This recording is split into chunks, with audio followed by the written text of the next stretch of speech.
கடந்த பதிவில் நண்பர்கள் எல்லாரும் அந்த ரூமை சுற்றி பார்த்துட்டு இருக்கும்போது ஒரு இடத்துல பயந்து நிற்கிறாங்க திகைச்சு போய்.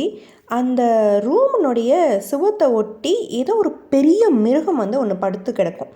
என்னடா அது கோயில் யானையோட பெருசாக இருக்குது அப்படின்னு மெதுவாக கேட்குறான் குமார். கொஞ்சம் சும்மா இருடா அப்படின்ற மாதிரி சைகை காமிக்கிறான் அமீர். அவங்க நின்றுட்டு இருந்த இடத்துக்கு பக்கத்தில் தான் அந்த மிருகத்தினுடைய வால் பகுதி அப்படியே அந்த சுவரை ஒட்டி இருக்குது. அந்த வால் பகுதியில் 2 முழு வாழை இலைகளை வந்து பிரித்து கட்டினா எப்படி இருக்கும் அந்த மாதிரி இருக்குது. கொஞ்சம் உத்து கவனித்தோடனே மீனுடைய வால் மாதிரி தான் தெரியுது. அப்போது இது மீன் தானா? இவ்வளோ பெரிய மீன் ஏன் இங்கே கிடக்குது அப்படின்னு தனக்குள்ளாரையே கேட்டுக்கிறான் அமீர். பார்க்குறதுக்கு நல்ல நீல வண்ணத்தில் படுத்து கிடந்தா அவ்வளோ பெரிய மீனை பார்க்குறதுக்கு கொஞ்சம் பயமாகவும் இருக்குது அவங்களுக்கு. அதனோட தலைப்பகுதிக்கு பக்கத்தில் தான் உட்காந்துருக்கு நம்ம ஜூஜோ. அந்த மிருகத்தினோட கண்ணு பார்க்குறதுக்கு ஒரு பெரிய தர்பூசணி சைஸில் வந்து இருக்குது. அதனுடைய முகத்தில் சப்பையாக ஒரு பெரிய கோடு கிழிச்ச மாதிரி இருக்குது அதனோட வாய் பகுதி. அதனோட வாய் அது திறந்து திறந்து மூடிட்டுருக்கு. அந்த சமயத்தில் தான் அதனோட வாயிலிருந்து அந்த கோரமான பற்கள் வெளியில் தெரியுது. அப்படியே பயந்து போய் எல்லாரும் ஜூஜோவை வந்து பார்க்குறாங்க.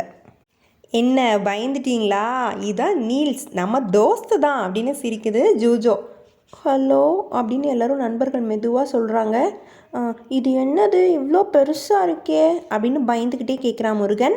இதுதான் திமிங்கலம், இதுவும் என்னைய மாதிரியே வயசானது தான், இன்றைக்கி எப்படியும் ஒரு 60 வயசாவது இருக்கும் அப்படின்னு ஜூஜோ நீல்ஸ் கிட்ட. என்ன சரியா அப்படின்னு கேட்குது. இல்லை 56 தான் ஆகுது, இவனை விட நான் சின்னவன் தான் அப்படின்னு சொல்லி சிரிக்குது நீல்ஸ். நீல்ஸ்னோட வேடிக்கையான பேச்சு கொஞ்சம் நண்பர்களுக்கு தைரியத்தை கொடுக்குது. அவங்களும் சேர்ந்து சிரிக்கிறாங்க. ஜூஜோ வந்து நண்பர்களை ஒவ்வொருத்தவங்களா வந்து நீல்ஸ்க்கு வந்து அறிமுகப்படுத்திக்கிட்டே வருது. ஆமாம், நீங்கள் திமிங்கலன்னா எல்லாரையும் போல் வெளியே நீந்திட்டு ஜாலியாக இல்லாமல் ஏங்க இருக்கீங்க அப்படின்னு கேட்குறாங்க. எனக்கு கொஞ்சம் உடம்பு சரியில்லாமல் போயிடுச்சு, அதனால தான் நான் இங்கேயே வந்து அடைஞ்சு கிடக்கிறேன் அப்படின்னு நீல் சொல்லுது. ஏன் என்னாச்சு அப்படின்னு எல்லாரும் கேட்குறாங்க. ஒரு முறை நான் கடலில் நீந்திட்டு இருக்கும்போது ஒரு எண்ணெய் கப்பலை வந்து தாண்டி போனேன். அப்போ அந்த கப்பல்லேருந்து கொட்டின கழிவுகள் வந்து என் மேலே ஒட்டிக்கிச்சு. என்னால் சரியாக பார்க்க முடியாமல் போயிடுச்சு. அப்படி இப்படியும் நிறைய பல்ட்டி அடித்து பார்த்தேன். கண்ணை திறந்தாலே எரிச்சல் தாங்க முடியல. கண்ணு தெரியாமல் நீந்துறது வரை ரொம்ப சிரமமாக இருந்துச்சு. ஆனாலும் சமாளித்து நீந்தினேன். ஆனால் எதிர்பாராத விதமாக இன்னொரு கப்பலினுடைய கீழே இருக்கிற அந்த ப்ரோபல்லர் சக்கரத்தில் மாட்டி நிறைய வெட்டு வேற வாங்கிடுச்சு. அதனால் என்னால் வந்துட்டு வலி தாங்கவே முடியல. அச்சோ அப்புறம் என்னாச்சு அப்படின்னு கேட்குறாங்க. அந்த நிறைய வெட்டு காயங்கள்லாம் அந்த கழிவு எண்ணெய் பட்டவுடனே இன்னும் எரிச்சல் அதிகமாகிடுச்சு. ஒரு பக்கம் கண்ணும் தெரியல, வெட்டு காயம் வேற ஏற்பட்டுச்சு. நீந்துறதுக்கே நான் ரொம்ப சிரமப்பட்டேன். உதவிக்கு நண்பர்களெல்லாம் கூப்பிட்டேன். அவங்க தான் ஓடி வந்து உதவி செஞ்சாங்க. இப்போவும் உதவி செஞ்சுக்கிட்டு தான் இருக்காங்க. இன்னும் கொஞ்ச நேரத்தில் என்னை மேலே கூட்டிகிட்டு போகிறதுக்கு கூட்டமாக வருவாங்க அப்படின்னு அதனோட பெரிய கண்ணை மூடி திறந்துக்கிட்டே பேசிகிட்டு இருந்துச்சு நீல்ஸ். மேலே ஏன் கொண்டுட்டு போகிறாங்க அப்படின்னு கேட்குறாங்க. எனக்கும் உங்களை மாதிரி மூச்சு விடுறதுக்கு காற்று தேவை, அதனால் சுவாசிக்கிறதுக்காக கடல் தண்ணிக்கு மேலே போய் கொஞ்ச நேரம் காற்று வாங்கிட்டு உள்ளே கொண்டு வந்துடுவோம் அப்படின்னு சொல்லி சொல்கிறாங்க. ஓ அப்படியா, ஆனாலும் பாவம் நீல்ஸ் அப்படின்னு சொல்கிறாங்க. நான் மட்டும் இல்லை, என்ன மாதிரி நிறைய கடல்வாழ் உயிரினங்களும் பாவம்தான் அப்படின்னு நீல் சொல்லிச்சு. ஏன் அப்படி சொல்கிறீங்க அப்படின்னு கேட்குறான் பாண்டி. இந்த எண்ணெயினுடைய கழிவுகள் மட்டும் இல்லை, ஃபேக்ட்ரிஸில் இருக்கக்கூடிய அந்த கெமிக்கல்ஸ், பிளாஸ்டிக்னுடைய கழிவுகள், இன்னும் நிறைய கழிவுகளும் கடலில் தான் கொண்டு வந்து கொட்டுறாங்க. அதனால் கடல் நிறைய மாசு அடையுது. இதனால் இங்கே வாழ்கிற உயிரினங்கள் நிறைய பாதிப்புக்கு உள்ளாகிறாங்க அப்படின்னு சொல்லி நீல் சொல்லுது. ஏன் இதையெல்லாம் கடலில் கொண்டு வந்து கொட்டுறாங்க அப்படின்னு கேட்குறாங்க. நல்ல கேள்வி. இதை தான் நாங்களும் எங்களுக்குள்ளார நிறைய வருஷமாக கேட்டுட்ருக்கோம். மனிதர்களுடைய பேராசையும் பிற உயிரினங்கள் மேலே அக்கறை இல்லாதையும் தான் இதை செய்ய தூண்டுது அப்படின்னு ரொம்ப பெருமூச்சு விட்டு சொல்லுது நீல்ஸ். எல்லாருக்கும் என்ன சொல்கிறதுனே தெரியல. நீல்ஸ் சொன்னது கொஞ்சம் புரிஞ்ச மாதிரியும் இருக்குது, புரியாத மாதிரியும் இருந்துச்சு.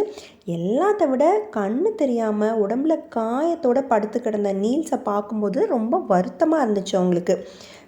அவங்க எல்லோரும் ரொம்ப அமைதியாக பார்த்துக்கிட்டே இருக்காங்க. அப்போ ஜூஜோ சொல்லுது, என்ன எல்லோரும் ஒரு மாதிரி ஆயிட்டீங்க, வாங்க வாங்க, நம்ம இன்னும் பார்க்க வேண்டியவங்க நிறைய பேர் இருக்காங்க, அவங்களையும் பார்ப்போம். உங்களால் அவங்களெல்லாம் கரையில் இருந்துட்டு பார்க்க முடியாது, என்ன போகலாமா அப்படின்னு கேட்குது ஜூஜோ. கண்டிப்பாக போகலாம் ஜூஜோ, ஆனால் அதுக்கு முன்னாடி எனக்கு இன்னொரு ஆசை இருக்குது அப்படின்னு இழுக்கிறான் குமார். என்ன சொல்ல போகிறான் அப்படின்னு நண்பர்கள் எல்லாரும் அவனை பார்க்குறாங்க. சொல்லு குமார், என்ன ஆசை அப்படின்னு ஜூஜோ கேட்குது. எனக்கு நீல்ஸை தொட்டு பார்க்கணும் போல இருக்குது அப்படின்னு குமார் சொல்கிறான். அதனால் என்ன, வாங்க வந்து தொட்டு பாருங்க அப்படின்னு நீல்ஸ் சொல்லிச்சு. ஆமாம் ஆமாம், அப்படியே அது வாயை திறக்கும்போது அதுக்குள்ளாரியே ஒரு ரவுண்டு போயிட்டு வாங்க அப்படின்னு சொல்லி சிரிக்குது நம்ம ஜூஜோ. உள்ளே கொஞ்சம் பயம் இருந்தாலும் நண்பர்கள் எல்லோரும் கொஞ்சம் தைரியத்தை வரவழைச்சிக்கிட்டே வந்து மெதுவாக முன்னாடி போகிறாங்க. நீல்ஸ் பக்கத்தில் போய் தொட்டு பார்க்குறாங்க. ஆனால் அதை தொட்டு பார்த்த உணர்வே அவங்களுக்கு இல்லை. நமக்கு மட்டும்தான் இப்படி இருக்கா அப்படின்னு குமார் மற்றவங்களெல்லாம் பார்க்குறான். அவங்களுக்கும் அதே மாதிரி தான் இருக்குன்ற மாதிரி அவங்க முகத்தை பார்த்தவொடனே தெரியுது. ஆனால் அதுக்கு காரணம் நம்மளை சுற்றி இருக்கிற அந்த ஜெல்லி மாதிரி இருக்கிற அந்த கவசம் தான் அப்படின்றதையும் அவங்களுக்கு தெரிஞ்சுக்க முடிஞ்சுது.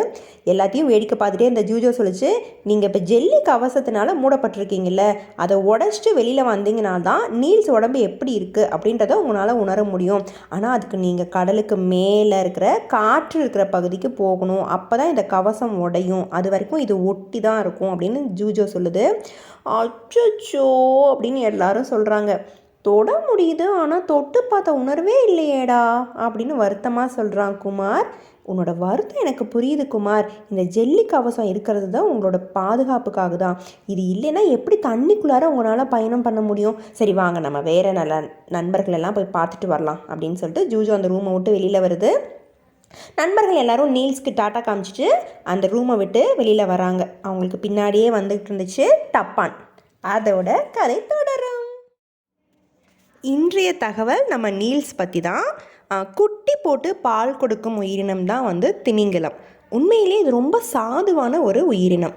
இது கப்பலையே கவிழ்த்திடும், முழுங்கிடும் அப்படின்றதெல்லாம் சும்மா சொல்கிற கட்டுக்கதைகள் தான் அப்படின்னு சொல்கிறாங்க கடல் உயிரினுடைய அறிஞர்கள்.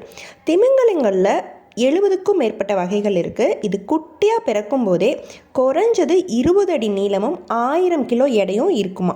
பிறந்த உடனே மணிக்கு 5 கிலோ வீதம் இதனோட எடை வந்து அதிகரிச்சுக்கிட்டே இருக்குமா. அப்போ கற்பனை பண்ணி பாருங்கள், ஒரு குட்டி திமிங்கலமே கோவில் யானை அளவுக்கு இருக்குமாமா. மீண்டும் புதிய தகவலுடன் அடுத்த பாகத்தில் சந்திக்கலாம். நன்றி.